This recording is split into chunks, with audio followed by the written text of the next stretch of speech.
In this video, I want to talk about how you go about managing your network and connections, because how you go about doing this can be very important. And right now, you might find yourself starting to get a little bit excited about the prospect of LinkedIn marketing.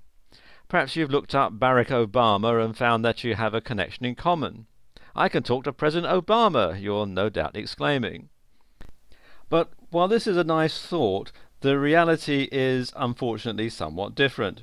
You can't just leap in and start talking to Barack Obama, because despite that contact you have in common, you're still not best mates. Well, unless of course you are.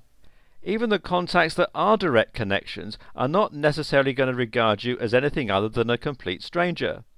Being friends on LinkedIn doesn't make you friends in real life, especially for a major player who's likely to get contacted by about 1 billion smaller fry on a daily basis. Likewise, that kid who used to pick his nose in history, well, he probably doesn't want to introduce you to Obama either, especially if you used to tease him. The point is, to be meaningful on LinkedIn, a contact has to be meaningful in real life. It has to be someone who owes you a favor, someone who genuinely likes you, or someone who engages with your content. Likewise, you need to think about your contacts in terms of who they are and what they mean to you. The way you approach your best mate is probably going to be a bit different from the way you'd approach Professor Stephen Hawking. Likewise, the way you approach someone in the fitness industry is likely to be different from the way you approach someone in the programming industry. So you need to manage and organize your contacts, and that means thinking carefully about who they are and how important they are to you. At the same time, you need to maintain your relationships and keep them meaningful. Fortunately, LinkedIn has some very useful tools for doing both. One example of this is the suggested contacts, where LinkedIn will alert you to birthdays, to promotions, and to other meaningful events in your contacts' lives.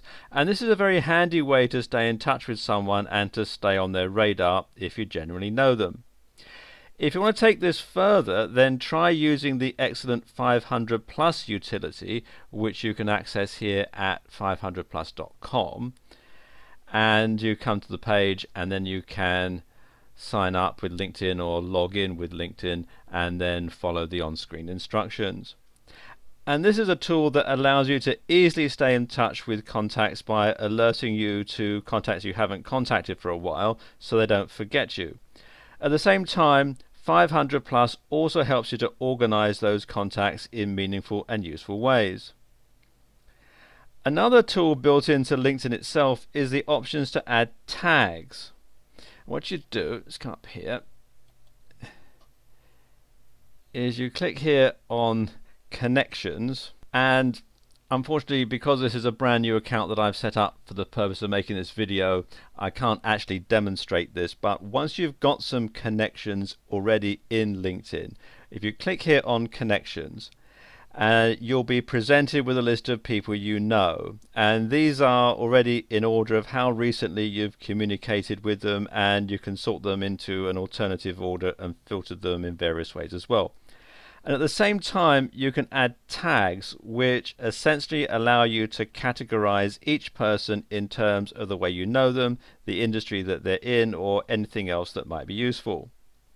However you do it, the trick is to make sure that you spend time actually tending to your connections rather than just viewing them as in the bag as soon as you're connected. And just one final thing at the end of this video here. There's been a lot of talk over the years of LinkedIn improving its own contact management utilities. In fact, it's been implied that it could eventually become a fully fledged CMS, which would make a lot of sense for the direction of the business, so stay tuned for that. And stay tuned for the next video in this series, because I'll tell you how you go about marketing yourself and your business.